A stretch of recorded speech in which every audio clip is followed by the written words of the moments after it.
All right, man. Listen, I know, like that we're both picking the 49ers, and that's fine. That's fine. But what is the overall prediction? These are always fun because just getting it right sometimes feels good. So what do you think happens this week? And do you think we're looking at a blowout? You think we're looking at a closer game?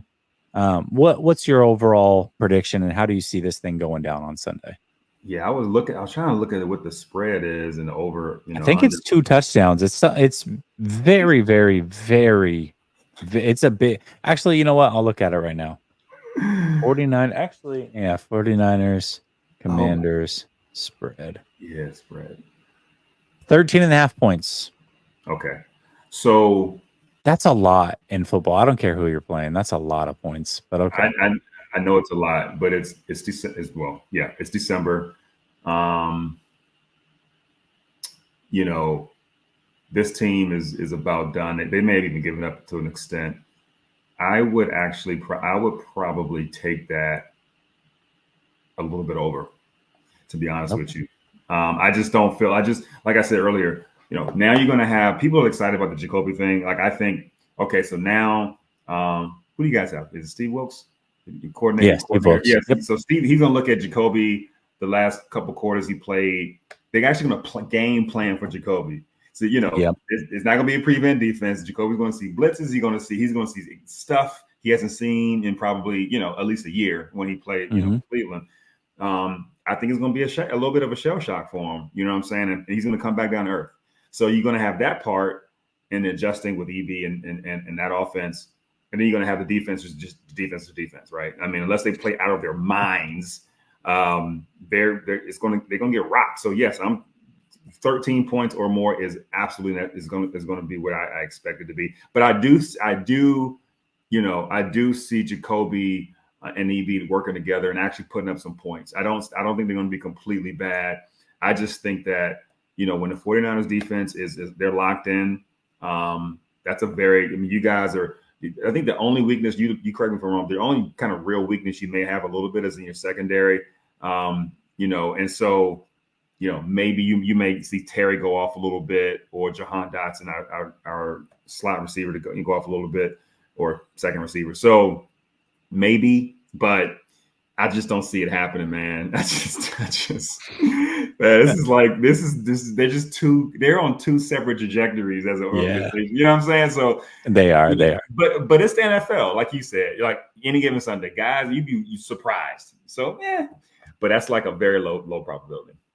Yeah, I mean, here's the deal, right? When I look at this, if I had to bet, I would probably bet on the 49ers covering.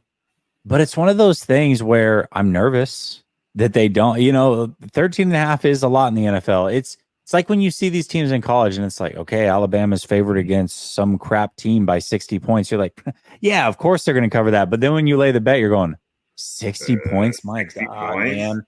Until they score the 60, you're worried the whole time. Like, man, all it takes is for them to mess up on one drive and it's over. Like, I'm not covering the 60.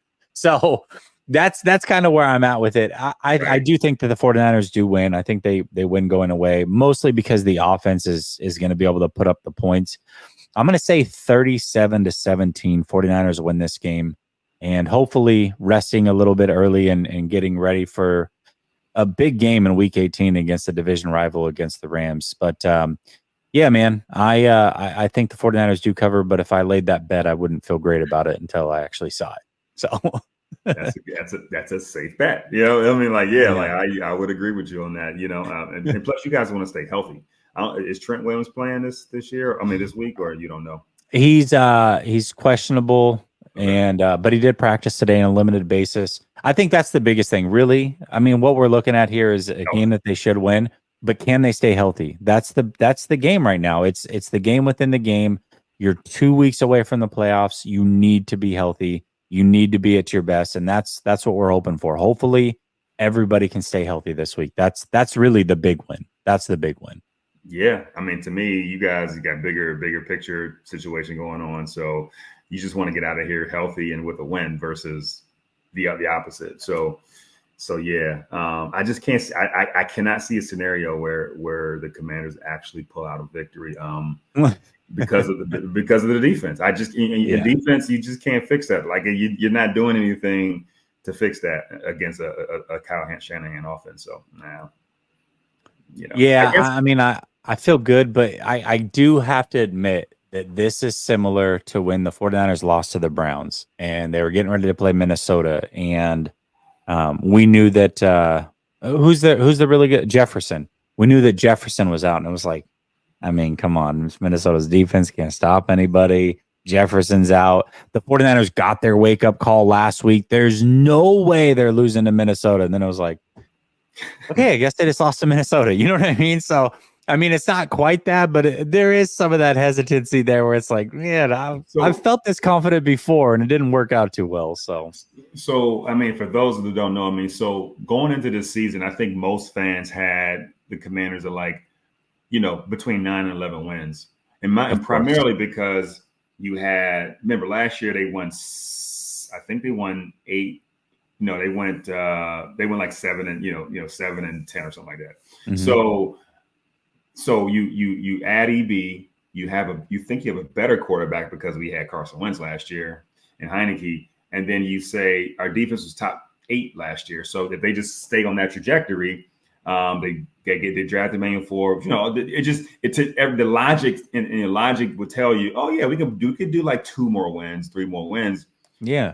The offense is not without talent, so don't sleep. So if I was like an objective fan or an objective like NFL guy, I would want to see, okay, let's see what Jacoby can work with a Terry, a Jahan Dotson, and a Curtis Samuel, and a Logan Thomas, everyone's like the team isn't like banged up. They're healthy. Offensive line. I mean, I know the offensive line has been shuffled around a little bit, but it don't matter. They're all about the same level.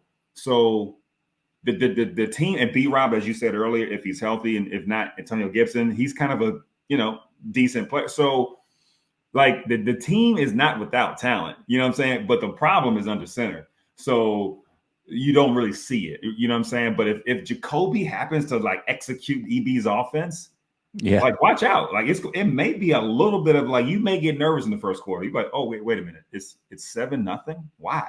So that could happen because they got some balls on that team, man. Don't get me wrong. It's just our quarterback situation is horrible. Yeah, that's totally fair. And quarterback position is the most important in football. Brother Bob says CeeLo, but I always want my Niners to win though. I mean, okay, but I guess you're a super fan, Bob. I mean, there are times where I'm like, well, I mean, if it's over, we might as well get a better draft pick. I don't know if that means you're not a fan or what, but to me, I can see rooting against them a little bit. Dave says 45-9. Whoever's closest buys lunch for everyone. Good luck getting everybody that was in the chat. Who's everyone? Yeah. You've opened this up to the whole internet, by the way. Brother Bob says, getting it right. CeeLo got it wrong by fanning for DC. Dave says, I forgot about Jacoby. Yeah, man, he's the starter, man. He's the starter. But then he follows it up and says 45-19. Great. God. Brother Bob says CeeLo any given Sunday, but not this Sunday. Y'all are trash.